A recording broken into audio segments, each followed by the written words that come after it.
이분 이렇게 소개를 해드려야 될 것 같아요. 대한민국 채권계 젊은 피다. 네, 네. 라이징 스타죠. 라이징 네. 스타 젊은 피 강승원 NH투자증권 책임연구원 모셔봅니다. 연구원님 안녕하세요. 네, 어서 오십시오. 네, 반갑습니다. 안녕하세요. 네, 100일에 이렇게 또 아, 나와주셨어요. 네. 이렇게 좋은 날 네. 이렇게 제가 오게 돼서 음. 약간 너무 잘 해오신 그 프로그램에 너무 중요한 날 제가 좀 이렇게 숟가락 얹는 것 같은 기분이 드는데요. 네. 너무 축하드립니다. 아, 감사합니다. 고맙습니다. 그리고 이렇게 네. 뛰어나신 분이니까 100일에 초대한 겁니다. 감사합니다. 네, 오늘 보시는 분들도 또다시 개탄 날이에요. 오늘 1부도 이렇게 뛰어난 분이 오시고 2부, 3부도 아주 기가 막힌 순서가 저희를 기다리고 있습니다. 네, 제가 항상 네. 주식 투자로 승리하려면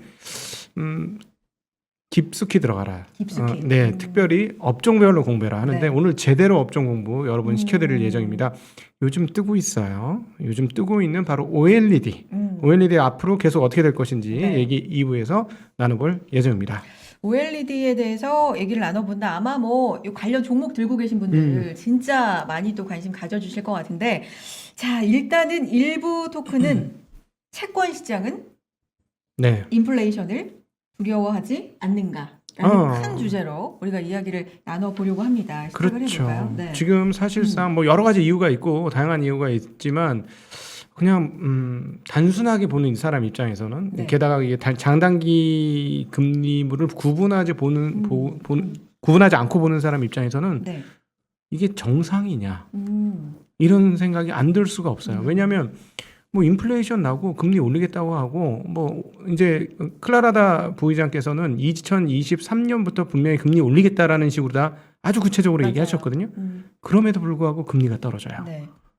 이럴 때 도움이 좀 필요합니다. 그러니까 이게 사실 이런 주제를 갖고 온 가장 큰 이유 중에 하나가 사실 저 같은 채권쟁이한테 보통 채권 매니저분들이 아니라 채권 외 자산에 담당하는 매니저분들이 연락을 하셔서 질문을 주실 때가 꽤 종종 있습니다. 네. 최근에 워낙 더 그런 일들이 많아졌습니다. 근데 그냥 느낀 거는 말씀하신 대로 채권 시장의 어떤 그 기술적인 부분들 혹은 정책의 실물 시장으로 연결되는 경로들 뭐 이런 부분은 사실 조금 진짜 말 그대로 그 일을 하시는 분들의 영역인 건데 네. 결과만 놓고 보면 뭔가 이해가 안 가는 부분들이 많으니까 질문을 주시는 거잖아요. 그렇죠. 아마 이런 프로그램의 주요 이제 시청자분들도 대부분 주식이나 아마도 위험자산을 하실 거기 때문에 네. 직관적으로 이해가 안 되는 부분들이 있으실 것 같고 네. 그것들이 주는 의미가 뭐고 뭐 조금 잘못 생각하고 있는 것들에 대해서 조금 뭐랄까요 제가 갖고 있는 견해 이런 걸 조금 드리고 싶어서 이런 주제를 갖고 와봤고 네. 사실은 굉장히 심플하게 뭐 자료 준비된 것도 있지만 일단 그냥 단순하게 말씀드리면 가장 많이 듣는 질문이 그런 거예요. 기사 많이 보셨겠지만 뭔가 이상하다. 물가가 5%, 6%가 나요. CPI가 6%가 나거든요. 그렇지. 그런데 미국 금리가 7월 달에 20bp 이상 빠지면서 작년 4월 코로나 팬데믹 선언 이후에 가장 많은 금리 하락을 보였습니다. 월간 기준으로. 네. 그러니까 뭔가 이상하다라는 거죠. 성장과 물가가 나오면 금리가 올라갈 정상 같은데 네. 아니 고정 이자를 받는 채권이면 물가가 올라가면 당연히 더 많은 이자를 요구해야 되는 거 그렇죠. 아니야? 왜 금리 빠져? 네. 그러면서 기사 같은 데는 어떻게 나오냐면 해석이 안 될 때는 보통 그 근거와 결과만 놓고 보통 많이 보는데 네. 물가가 나오는데 금리가 빠지네. 채권 시장이 물가를 두려워하지 않는다. 그런 기사들이 많이 나오고 실제로 네. 마켓 구루 분들도 그런 이야기. 이번에는 채권 시장이 틀렸을 수 있다. 저도 약간 그런 굉장히 얘기를 했던 사람. 무서운데 네. 최근 시장이 인플레를 너무 안이하게 보는 거 아니냐. 네. 연준이 물가 일시적이라고 하니까 그대로 따라간다. 이렇게 그렇지. 많이들 네, 맞아요. 기사도 나오고 그렇게 네. 보세요. 그래서 뭔가 채권 시장에 문제가 있거나 두 번째 가능성은 채권 시장이 어쨌든 가장 전체 자산 중에서 가장 거래량도 많고 네. 규모가 큰 시장이다 보니까 혹시 채권 시장이 우리가 못 보는 리세션의 씨앗을 보고 있는 거 아닐까? 그렇지. 이런 우려들 두 네. 가지 가능성을 많이 물어보세요. 왜 네. 인플레를 신경 안 써? 두 번째는 혹시 채권 시장만 알고 있는 리세션의 씨앗을 보고 있느냐? 이 두 가지 질문인데요. 첫 번째와 두 번째 질문에 대한 답을 좀 드리고자 갖고 왔고요. 네. 제가 준비한 장표가 있는데 혹시 보여줄 수 있을까요? 네. 네. 네. 곧 올려드리도록 하겠습니다. 네. 어떤 생각을 하냐면 연준이 이야기하고 있는 물가는 일시적이라는 것과 네. 채권 시장이 보여주고 있는 내러티브는 달라요. 그러니까 네. 어떤 말씀을 드리고 싶냐면 이게 보통 채권 시장 차트 같은 거는 잘 이해가 안 가실 수 있어서 제가 가장 직관적으로 설명을 드리겠습니다.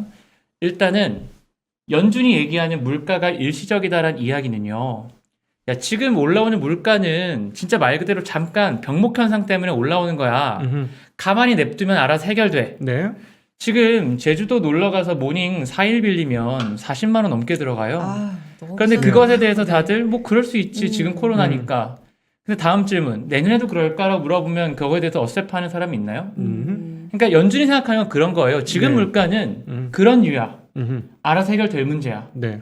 그런데 채권 시장은 어떻게 반응하고 있냐면 지금 보시는 차트 제가 방송 화면이 안 보여서 보시는지 모르겠지만 네. 이 오른쪽 차트에 파란색 선이요.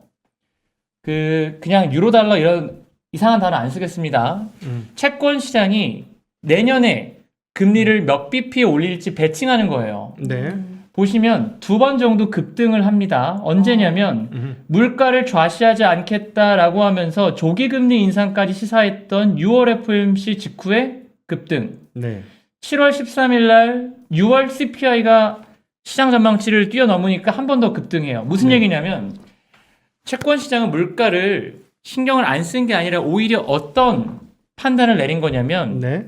아직 미국의 경기 회복이 강하지 않은데 물가가 세게 올라오면 어쩔 수 없이 연준은 조기 긴축에 나설 수밖에 없을 거야.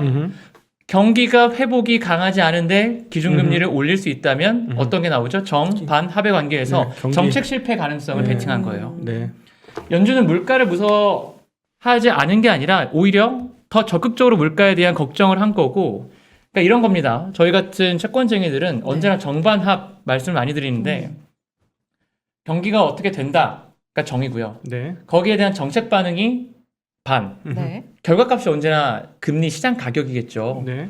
장기 금리가 물가를 무서워하지 않고 내렸다? 그렇게 보지는 않습니다. 제가 보는 거는 오히려 연준을 무서워한 거지. 그러니까 물가가 올라오니 경기보다 물가를 잡기 위해 연준이 결국 움직일 수 있지 않을까? 네. 그러면 경기가 아직 미약한데 연준이 조기 긴축 나서면 경기는 망가질 거야라고 하는 정책 실패 베팅이었다고 봐요. 이게 사실 한국 채권 시장에서 지금 벌어진 일이기도 하고요. 그러니까 경기가 망가지면 경기가 망가지는 거에 따라서 경기를 살리기 위해 또다시 그 이후에 금리를 낮출 수밖에 없겠다라는 논리가 있었다는 말씀이신 거죠. 금리를 낮출 수밖에 없는 것도 중요하지만 네. 기본적으로 10년 금리는 성장을 향해 가는데 경기가 이제 막 불타려고 하는데 일찍 꺼버리면 네. 흔히 말하는 장기 저성장에 대한 컨빅션이 생기는 거죠. 그러니까 1번과 같은 장기 저성장으로 가니까 이제 우리는 옛날과 같은 금리는 영원히 못 볼 거야. 그러니까 그런 겁니다. 그러니까 네. 저희가 과거에 중앙은행들이 실수한 사례는 굉장히 많아요. 예를 들어서 전 지금과 유사한 상황이 유럽에서는 2011년에 있었습니다. 유가가 100% 올라가면서 흔히 말하는 물가에 대한 이야기들이 많이 논의가 됐습니다. 심지어 한국도 그때 물가가 3% 위로 나와요. 네. 그때 미국과 유럽이 굉장히 대조적이었는데 버냉키 의장이 의회 가서 청문회에서 어떤 질문들을 받냐면 유가가 100% 올라가면서 물가가 이렇게 치솟는데 니들 진짜 QE 계속 할 수 있어? 이런 질문을 받을 때 버냉키 의장이 어떻게 이야기하냐면 공급 측 물가 상승의 결과는 소비자들의 소비를 구축한다. 이거 안 좋은 거야. 이거 가지고 우리가 긴축하면 성장을 망가뜨릴 수 있으니까 버틴다였고요. 네. ECB 같은 경우에 금리 2번 오르다가 재정 위기를 맞았죠. 그렇죠. 그러니까 이런 식으로 ECB가 그때 실패했고 연준이 옳았습니다. 네. 근데 연준도 실패한 사례가 굉장히 많잖아요. 아시겠지만 가장 비근한 예로 2018년도에 누가 봐도 경기가 힘들어하는데 금리 4번 올릴 때 그렇죠. 마지막에 올릴 때 그냥 네. 올리지 않았어요. 앞으로 더 많이 올릴 그렇죠. 건데 이러면서 바로 주식시장이 2달 만에 20% 이상 빠져버리거든요. 예. 그러니까 시장은 연준의 정책 실패가 왕왕 있어 왔고 지금 상황은 누가 봐도 경제 회복에 아직은 조금 더 시간이 필요한데 물가가 생각보다 세게 올라오니 연준이 맨날 말은 안 한다고 하지만 할 수밖에 없지 않을까? 거기에 베팅을 했다고 저는 보고요. 네. 그럼 이 내러티브가 반전되기 위한 조건도 결국 똑같죠. 진짜 물가가 일시적이다라는 증거들이 나오면 아 연준이 굳이 대응을 안 하겠구나라는 네. 증거들이 나오면 오히려 역설적으로 물가가 안정화되면 금리는 올라갈 수 있다고 봐요 저는. 그러니까 이게 굉장히 저희가 코로나 이후에 굉장히 뭐 전례 없는 매크로 상황들을 겪고 있는데 지금이 예. 딱 그렇다고 봅니다. 음. 그래서 저는 개인적으로 시장은 오히려 더 적극적으로 매크로에 대한 부담감이 있다. 경기 회복은 미약한데 물가가 올라오고 있는 이 스태그플레이션과 같은 상황에서 연준이 어떤 결정을 내릴 거냐, 계속 버텨주는 고압 경제를 만들 거냐, 네. 아니면 빠르게 긴축에 나서서 성장을 꺼트릴 거냐, 네. 여기서 일단은 후자 쪽에 한 번은 베팅을 한 거다라고 채권 보고요. 시장이 네. 예. 그리고 사실 이 모든 것의 시발점은 6월 FOMC에서 굳이 점도표에서 내년도 금리 인상 찍는 위원이 7명이 됐고 내후년에 50bp 인상을 찍어놔 버리고 거기다가 본인들의 물가 전망에 상방 리스크가 있다고 하는 위원들의 숫자가 18명 중에 13명이었어요. 네. 그러니까 항상 한 3년 전부터 점도표 없애자 이런 이야기가 많습니다. 고작 18명의 위원들이 점을 찍는 거고 중간값 때문에 너무나 많은 데이터들이 경도된다. 일시적인 효과가 너무나 강하게 시장에 각인 효과가 있으니 없애자는 말들이 많았는데 이번에도 다시 한번 그것의 부작용이 나타났다고 보고요. 저는 오히려 채권 시장에 고민하고 있는 거는 물가가 정말 세면 어떡하지를 고민하고 있기 때문에 역설적으로 금리 하락에 베팅했다고 봅니다. 잠깐 여기서 중간에 정리 한번 하고 네. 가겠습니다. 자, 그러니까 그 너희 위험자산 쪽에서 연준을 신경을 많이 쓰는 것 같지만 네. 따지고 보면 우리 채권 시장이 연준 신경 쓰는 거에 너희는 반도 안 돼. 우리가 훨씬 더 신경을 많이 쓰고 있어. 그러나 이러던 참에 지금 연준에서 패가 갈라졌죠. 지금 매파와 그 비둘기파가 사실은 연초까지 그러지 않았는데 중순 오면서부터 확 갈라지면서 수많은 사람들이 비둘기에서 매로 확 전환되고 네. 있는 이런 상황이죠. 그러니까 계속 요즘도 매일같이 그 연준 인사들 얘기 나오는 거 보면 한 명은 매파, 한 명은 비둘기 서로 왔다 갔다 하면서 계속 물론 이제 파월은 강력한 비둘기의 쥐봉을 딱 들고 있긴 하지만 그런 흐름들이 계속되니 채권 시장 입장에서는 아 이거 봐라 하면서 거기에 맞는 대응을 했다라고 지금 정리를 해볼 수 있는 거죠. 네. 그렇게 생각하고요. 굳이 위험자산 투자자분들께 제가 감히 뭐 우리가 더 잘하라 이런 얘기를 하려는 게 아니고 조금 도움이 된다면 저는 그래서 결국은 연준의 선택의 기로에 있다. 물가가 일시적이다라고 가정하고 계속해서 성장을 지원해 줄 것이냐 아니면 물가가 생각보다 일시적이지 않을 수 있으니 조기 긴축에 나설까? 저는 조기 긴축에 나설 가능성 굉장히 없다고 봐요. 그러니까 이미 개인적으로는 물가가 일시적이다라고 하는 증거들이 당장 다음 주부터 나올 수 있다고 보기 때문에 예를 들어서 최근에 물가가 급등한 것이 뭐 중고차 가격이 36% 가량 차지합니다. 그렇죠.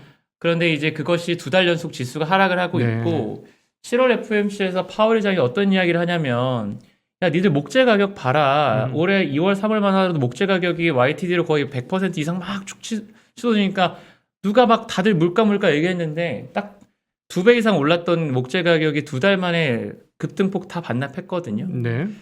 공급층 물가 상승 압력이라는 것이 이렇게 허망하다 뭐 이런 이야기를 해요. 그럼 결국 중고차 가격에 대해서도 파월이 갖고 있는 시각이 전 비슷할 거라고 봅니다. 그래서 연준의 조기 긴축이라거나 뭐 그런 부분 때문에 뭐 시장이 흔들리는 일은 없을 거다라고 보고요. 다만 그런 말씀은 꼭 드리고 싶어요. 모든 그 전망의 시작은 지금 가격이 어떠하냐인 거잖아요. 아무리 모멘텀이 좋다 하더라도 네. 현재 가격이 그 모멘텀을 다 반영하고 있으면 그 모멘텀이 의미가 없는 것처럼 네. 그렇죠. 근데 지금은 어떤 상황이냐면 모든 사람들이 물가를 걱정하다 보니 모든 사람들이 물가채를 다들 사서 네.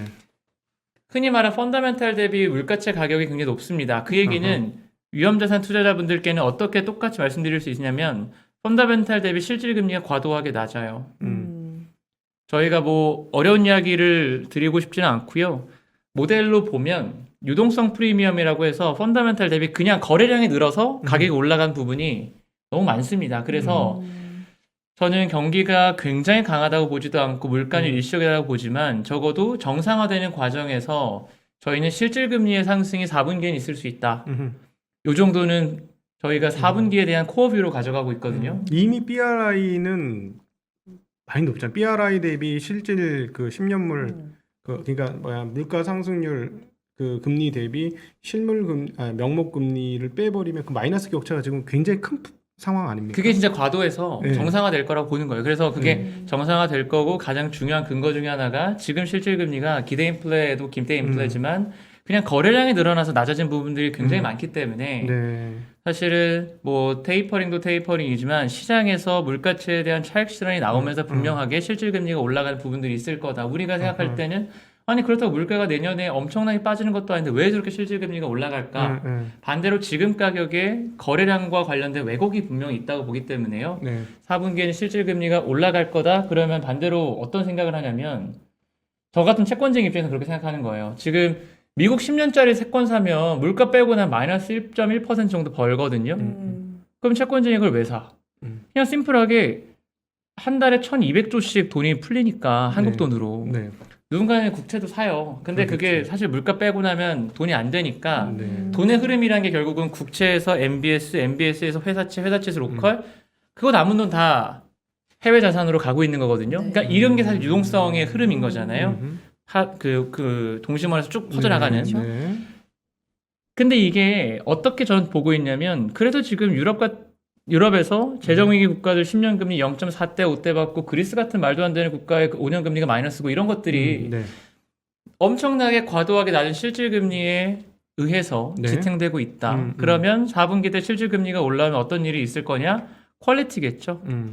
퀄리티가 낮은 자산들에 대해서는 버리고 분명하게 디스카운트를 받을 여지가 충분하다라고 생각을 하고요. 그렇다면 회사채나 이런 거는 금리가 더 빠른 폭으로 올라간다. 회사채 안에서도 굉장히 차별화가 되겠죠. 하이힐드보다는 IG 쪽으로 돈이 몰릴 거고 전체 유럽에서도 뭐 흔히 말하는 재정위 국가들보다는 중심 국가라고 이런 식으로 조금 더 퀄리티가 높은 자산으로의 돈은 집중될 수 있다라는 생각을 하고 있습니다. 채권 내에서. 네. 근데 아마 그게 기본적으로 뭐 다른 자산 시장에 주는 임팩트는 분명 있을 거라고 생각을 해요. 네. 그게 기본적으로 퀄리티라는 그 캐릭터가 4분기 그렇지. 자산 시장 자산 배분하실 때는 꽤나 중요한 예. 기준이 될 수 참- 있다고 보고 있습니다. 참고로 저 주식시장에서 플라이트 퀄리티라는 말이 나오면 그거는 재앙의 문이 열렸다. 이렇게 보시면 됩니다. 왜냐하면 플라이트 퀄리티 하면 다 주식 팔고 채권 시장으로 간다던가 그러니까요. 안전자산으로 넘어간다는 그런 성향들을 얘기하는데 네. 지금 퀄리티를 얘기한 거는 주식시장에 있는 사람들 입장에서는 조심하라는 얘기고 주식시장도 마찬가지로 그러면 우량 자산으로 이동할 가능성 또는 미국 시장으로 더 돈이 몰릴 가능성도 있다는 것을 약간 암시하셨다라고 이해하시면 도움이 되실 것 같고요. 그래서 지금 보시는 분들 중에서 타노스님도 또 퀄리티 얘기를 한다고 그런 댓글도 지금 네. 주시고 계시는데 네. 퀄리티 있는 주식, 퀄리티 있는 자산, 퀄리티 없는 건 관심 갖지 마세요. 뭐 이런 댓글도 있고 퀄리티에 대한 얘기가 어쨌든 무슨 중요한 포인트가 되는 거 맞는 것 같아요. 네. 그리고 앞서 지금 얘기하신 한 번 정리하기 네. 위해서 한 번 더 질문을 드리도록 하겠습니다. 지금 이미 그 말씀 중에 얘기를 하셨던 부분인데 그래도 약간 못 알아들으셨을 가능성이 상당히 높기 네. 때문에 그 지금 최근의 그 가격의 상승이 상당 부분 수급에 의한 것이다라는 이야기를 하시는 분들이 굉장히 많아요. 그러니까 이번 7월 말에 있었던 부채 협상이 깨졌고 물론 이제 해결이 될 걸로 보여지지만 덕분에 채권 공급이 너무 줄었다. 채권 공급은 계속해서 줄고 있고 그 살 사람들은 여전하고 뭐 일본 투자자들도 지난달에 뭐 그렇게 많이 산 걸로 추정이 네. 되고 그러니 결국은 채권 가격이 이렇게 수급 상황에서는 쉽게 떨어지지 않고 계속 고공행진하지 않겠느냐라는 의견이 있는데 여기에 대해서는 어떻게 그러니까 단순하게 수요와 공급의 네, 원칙에 네, 의해서 사자가 많다 이거죠. 네. 뭐 사실은 수급 이기는 재료 없다고 지금은 맞습니다. 지금 맞고 부채 한도 협상이 끝나기 전까지 어쨌든 채권 발행이 안 되는데 연준은 계속해서 똑같은 금액을 사주고 있기 때문에 사자가 많아요. 그래서 저도 지금 말씀드렸던 실질금리 상승을 지금 당장 보고 있다라고 보기보다는 결국은 부채 한도 협상도 해결이 되고 내년도 예산안이 발표가 또 9월에 되기 때문에 네. 8월은 바닥을 형성할 거고 9월부터는 금리가 상승 시도 정도의 시나리오를 베이스로 가져가고 있고요. 네. 하지만 더 잘 아시겠지만 수급 이기는 재료는 없지만 그거는 이제 한 달 정도의 시황을 볼 수는 있겠지만 저희 같은 전략가들 입장에서는 좀 더 길게 네. 봐야 하는 거고 펀더멘탈과 완전 유리된 수급장이라는 것이 그렇게 길게 가지는 않기 때문에 네. 결국은 저희가 올해 하반기 연말까지 전략을 짜신다면 네. 분명히 수급 문제는 해결될 이슈고 그러면 수면 밑에 뭐가 있고 그것이 언제 부각될지에 대한 고민을 하는 게 사실은 필요하실 거고 그걸 하는 게 제 역할인 네. 것 같아요. 저는 뭐 트레이더도 아니고 매니저도 아니기 때문에 네. 사실 그리고 주식하시는 분들 입장에서 제가 생각하는 퀄리티와 주식 퀄리티 되게 다를 거예요. 제가 생각하는 퀄리티는 굉장히 다릅니다. 네, 주식하시는 네. 분들은 회사채도 뭐 트리플 B 안전하지 않아? 그런데 저는 그건 어떻게 안전하지? 이렇게 서로 굉장히 다른 기준이 있을 거라서 그렇죠. 제가 말씀드린 퀄리티가 꽤나 다른 의미일 것 같아요. 그럼 네. 이렇게 질문 드리면 어떤 답을 주실까요? 좀 단순하게 어느 정도가 그러면 퀄리티 있는 기준으로? 근데 아마 주식 요거는, 쪽에서는 퀄리티라고 하면은 진짜 완전 주식을 버리자가 아니라 스타일의 변화를 의미하겠죠. 그러니까 예를 들어서 뭐 제일 간단하게 말하면 성장이냐 실적이냐 뭐 이런 식으로 실질 금리가 올라간다고 하는 건 다시 한번 그냥 진짜 찐 성장에 대한 기대감들이 올라온다라는 거기 때문에 네. 실적이 바로바로 앞에 잡히는 것들. 그러니까 기본적으로 채권 쪽에서는 섹터의 문제예요. 국채냐, 회사채냐, IG냐, 신용 등급의 문제입니다. 기본적으로는 저희는 모든 게 신용 등급이 핵심이고요. 근데 아마 주식은 얘가 돈을 버는 방식 그런 쪽으로 약간 오히려 분류가 되는 게 맞는 것 같아요. 그래서 아마 저희가 이런 말씀 드릴 때 조금 채권쟁이가 얘기하는 게 절대 주식이랑은 안 맞습니다. 그러니까 저도 느끼지만 보통 주식하시는 분들이 채권하는 애널리스트한테 전화해서 뭔가 걱정된다 물어보시면 걱정이 현실화된 적이 한 번도 없어요. 보통은 언제 문제가 되냐면 그분들이 전혀 걱정이 없으실 때 채권 시장 수면 밑에 뭔가가 나와서 문제가 돼요. 근데 지금은 저 같은 사람한테 왜 요즘 그러냐고 주식하시는 분들이 많이 물어보시는 거 보니 단기적으로 문제가 될 것 같지는 않습니다. 제가 뭐 시장에 오래 있었던 건 아니지만 다른 자산 분들이 적극적으로 채권에 대해서 물어보실 때는 딱히 문제 안 돼요. 오히려 안심하셨을 때 그때가 문제라서 제가 지금 퀄리티 말씀드렸다고 당장 무슨 일이 벌어지는 거 아니고요. 다만 뭐 사실 저금리가 이제 유지되는데 실적은 기업 실적 잘 나오니까 별거 없겠다라고 할 때 하지만 제가 아까 말씀드렸던 대로 지금은 연준의 정책 정상화 실패 베팅을 한 건데 그걸 되돌려질 때 금리가 올라올 때 시장 색깔이 바뀔 수 있다. 이 정도만 생각하시면 될 것 같습니다. 네, 다시 한번 중간에 도움을 드리고자 정리 한번 하도록 하겠습니다. 그러니까 지금은 수급 상황에 따라서 채권 가격이 많이 올라가 있는 그런 상황이고 이제 한 두세 달 안에 그 부채 협상이 끝난다고 봐야 되거든요. 그러니까 부채 협상이 끝나는 그 시점과 내년 예산안이 나오는 9월 아마 또 예산안의 규모가 훨씬 더 커지겠죠. 규모가 커진다는 건 즉 채권 발행을 더한다라는 의미가 될 것이고 채권 발행으로 인한 채권 공급이 많아지면 아무래도 금리를 위로 올리는 압력이 조금 더 커질 것이다라는 의미가 되겠습니다. 그래서 우리 연구원님께서 9월 달 이후로는 8월 달에 저점을 찍고 금리 저점, 그러니까 채권 가격 최고가를 한번 8월 달 지금부터 8월 달 이 부근에 찍고 9월 달부터는 금리가 슬금슬금 올라갈 가능성이 있다라고 말씀하신 거로 제가 정리도 될까요? 네. 아마 내년도 채권 발행 규모는 바로 나오지는 않을 거고 다행히 그 4분기까지는 채권 발행 규모가 오히려 많지가 않습니다. 그래서 수급 때문에 과거에 트럼프 당선됐을 때처럼 막 급등하고 이런 양태는 아닐 거고요. 정말 말 그대로 경제 정상화를 반영하는 수준의 완만한 정도의 상승을 본다라고 말씀드릴 수 있을 것 같아요. 네. 자, 그러면 여기서 또 하나 오늘 리차드 클라나다 연준 부의장께서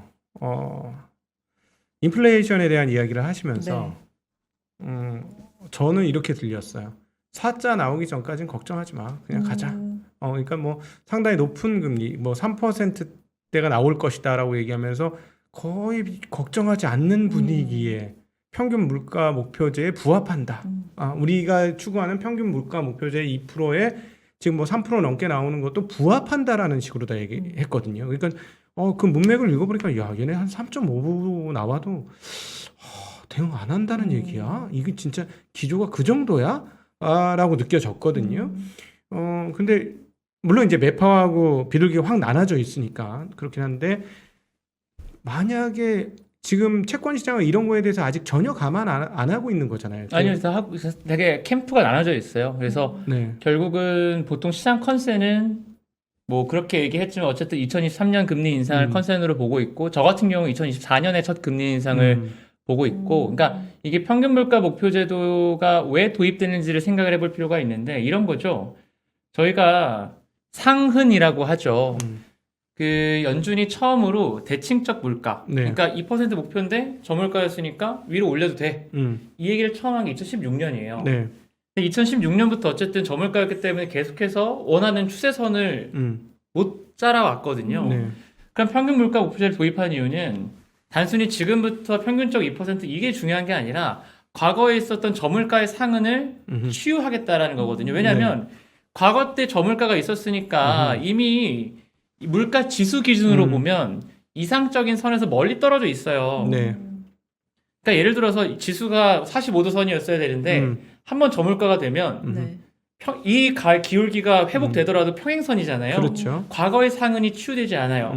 그래서 무조건 올려서 평균적으로 아. 맞춰서 네. 기울기를 회복시키겠다는 거예요. 그렇죠. 그 얘기는 뭐냐면 지금 물가가 3.5, 4% 이게 보시기 전에 과거의 디플레이션 상흔이 얼마나 큰지에 대한 고민을 한번 해보셔야 되는데 음흠. 그게 크면 클수록 3.5, 그렇지. 4%가 안 무서울 수도 있는 거고 그렇죠. 그게 작으면 무서울 수도 있는 거고요. 음. 저희가 그걸 어떻게 추정해 볼 수 있냐면 네. 말씀하신 클라리다 부의장이 어떤 코멘트를 하냐면 평균 물가 목표 제도를 가장 잘 설명하는 게 물가 지수 타겟팅이다 이런 이야기를 합니다. 네. 뭐 이렇게 어려운 얘기 안 드릴게요. 그냥 100 놓고 2% 목표였으니까 1.02 찍어. 그래서 쭉 그 숫자로 선을 긋는 거예요. 네. 실제로 나온 숫자들을 만들어 옵니다. 음. 그럼 지금부터 물가 얼마 나오면 추세선 도달하냐 계산해 보면 네. 빨라도 2026년으로 나와요. 어허. 근데 이게 여러분 아주 이거는 재미난 얘기입니다. 진짜 그러니까요. 말 그대로 숫자고요. 음흠. 연간 숫자고 그러니까 지금 연준이 쓰는 숫자가 4Q 대비 4Q예요. 그러니까 연간으로 할 때 저희가 연평균이 아니라 걔들은 4Q 대비 4Q를 쓰거든요. 근데 이게 어떤 물가를 쓰냐에 따라서 2026년도 되고요. 2024년도 되고요. 네. 되게 다양해요. 네. 그런데 어떤 숫자를 써도 아하. 2023년은 안 나옵니다. 네. 그런 관점에서 저희가 보고 있는 시각은 평균 물가 목표 제도의 도입 이유까지 감안하면 조기 금리 인상이 쉬워 보이진 않는다라는 게 저희 입장이고 그런 관점에서 사실 2023년 금리 인상을 보기엔 저희는 좀 어렵다라는 생각을 하고 있어서 저희는 사실 시장 컨센보다는 조금 늦게 봐요. 2024년을 보고 있고 분명히 저물가의 상흔을 치유하려면 그 정도의 시간이 필요하다고 보고 있습니다. 네. 2026년 깜짝 놀랐어요. 근데 그거는 이제 그냥 말 그대로 네. 숫자로 그 사람이 한 얘기 그대로 때려보는 숫자고요. 너무 러프한 숫자예요. 이거를 사실은 정확히 말하면 아까 말씀드렸지만 4Q가 아니라 그냥 이어로 해버리면 한 2024년쯤 가면 목표치의 99.8% 도달이에요. 제가 말한 2026년은 딱 100% 도달이고요. 거의 99% 도달합니다. 2024년에는. 그러면 이제 프리엠티브라고 해서 예방적인 네. 조건에서 충분히 인상 가능하다고 보는 거예요. 26년은 진짜 100% 도달. 근데 그건 너무 늦죠. 그 범주 안에는 2024년에는 그래도 도달한다.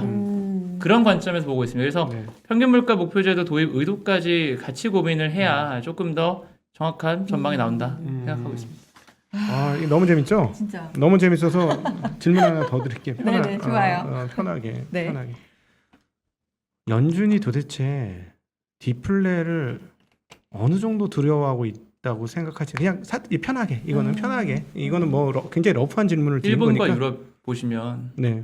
한번 거기 빠지면 헤어나올 수 없습니다. 물론 미국은 달라요. 미국은 다른 게 일본과 유럽은 그 핵심 국가라고 하는 대장주라고 하죠. 일본과 독일이 제조업 국가잖아요. 수출 네, 국가고. 네. 2013년 이후에 글로벌 경제의 무역 의존도를 그려보면 저희가 지금 탈세계화 이런 얘기하지만 네. 실제로 글로벌리 숫자로 따져보면 2013년 이후에 이미 글로벌 탈세계화는 진행되고 있었어요. 네. 8년째. 음. 그래서 제가 어떤 말씀드리냐면 그러니까 뭐 우스갯소리로 왜 일본과 독일이 글로벌 저금리의 핵심이냐 뭐 전범 국가들 벌 받는 거냐 이런 얘기 하는데 그냥 성장의 방식이 수출 제조업 국가들이 디스카운트를 바꾸고 있다고 저는 생각하거든요. 네. 그래서 미국이 일본이나 독일처럼 될 거다 생각하지는 않습니다. 성장의 방식이 완전 다르니까. 네. 그런데 어떤 통화 정책 임플리케이션이 있냐면 충분히 성장이 안 됐을 때 그걸 일찍 껐을 때 그걸 다시 키우는 게 훨씬 어렵더라. 훨씬 어렵지. 항상 옐런 회장이 얘기하는 게 뭐냐면 불을 지펴서 불이 더 커졌을 때 끄는 건 진짜 쉬운데 한 번 꺼진 불씨 다시 살리는 게 너무 오래 걸린다. 그게 일본과 유럽이 보여준 거고 유럽도 생각해 보시면 재정위기 때 한 번 올린 거 말고는 금리를 올린 적이 없어요. 그런 함정에 빠지지 않기 위해서 디플레이션에 대해서는 굉장히 거리를 두고 있다라고 생각을 하고 그런 부분이 사실은 연준이 지금까지 꾸준히 가져왔던 뭐랄까요? 그러니까 사실 과거에 70년대, 80년대 그때를 얘기 네. 드리는 건 아니고 적어도 이제 흔히 말하는 그 그린스펀의 수수께끼 이후에 분명히 금융정책이 전혀 한 번 더 통화정책이 업그레이드가 됐다고 생각하고 네. 버냉키 이후에 쭉 가져왔던 핵심적인 코어한 스탠스, 태도는 인플레가 디플레보다 훨씬 낫다. 음흠. 다루기. 그렇죠. 그러니까 중앙은행은 기본적으로 좋다 나쁘다를 평가하는 기관이 아니라 통제를 하기 위한 기관이다 보니까 어떤 게 더 다루기 쉬운 주제냐가 핵심인데 디플레가 훨씬 어렵습니다. 네. 그러다가 평생 고통받는 거를 보면 연준 의장은 그러다처럼 안 되고 싶을 것 같은데요. 네. 편하게 질문을 하셨는데 음. 편하지만은 않은 질문이었던 것 같고 그래도 아주 뭐 숨도 안 쉬시고 뭐 1초도 안 해서 대답을 하셨는데 네. 그렇군요. 일본, 유럽 말씀하시니까 느낌이 확 오는 것 같아요. 네. 네. 그렇죠. 지금 디플레의 수렁에 빠지느냐 마느냐 그렇죠. 여기서 까딱 잘못하다가는 깊은 수렁에 빠져서 아예 나오지를 못할 수가 있기 그렇죠. 때문에 그거를 계속해서 두려워하고 있다는 인상들을 계속 심어주셨는데 주었는데 연준이 오늘 또 정확하게 우리 시청자분들한테 딱 떨어지게 또 정리를 해주는 것 같아서 너무나 감사합니다. 시간이 짧은 게 한이네요. 진짜 네. 또 나와주세요. 네, 알겠습니다. 네. 뭐 하시고 싶은 얘기 마지막으로 그러면 혹시 또 있으십니까? 마지막으로 못다 하신. 네. 그런 거 사실 뭐 어차피 지금 이걸 네네. 보고 계신 시청자분들이 대부분 주식 그렇죠. 투자자분들이 네. 훨씬 더 많을 거기 때문에 항상 걱정스러운 게 제가 이제 가끔 주식 매니저분들 만날 때도 있지만 제가 드린 말씀이 도움이 되셨으면 좋겠어요. 근데 이게 그럼요. 저도 단어 선택에 있어서 저도 맨날 채권만 보고 채권 매니저분들 대화하다 네. 보니까 저도 모르게 이건 당연하게 저한테 아. 약간 그냥 숨쉬듯 쓰는 단어들이라서 혹시라도 좀 전달이 잘 됐을까 좀 걱정스러운데 뭐 조금 전달이 어려우셨다면 너무 죄송하고요. 도움이 되셨으면 좋겠습니다. 다음부터 저 있을 때 나오세요. 저 있을 때 나오시면 좋고요. 그리고 하나 정리를 해드리면 네. 왜 금리 얘기를 하냐. 네. 뭐 금리 자체 얘기만도 재미는 있습니다만 버핏은 항상 모든 얘기를 할 때 베이스에 금리를 깔고 얘기합니다.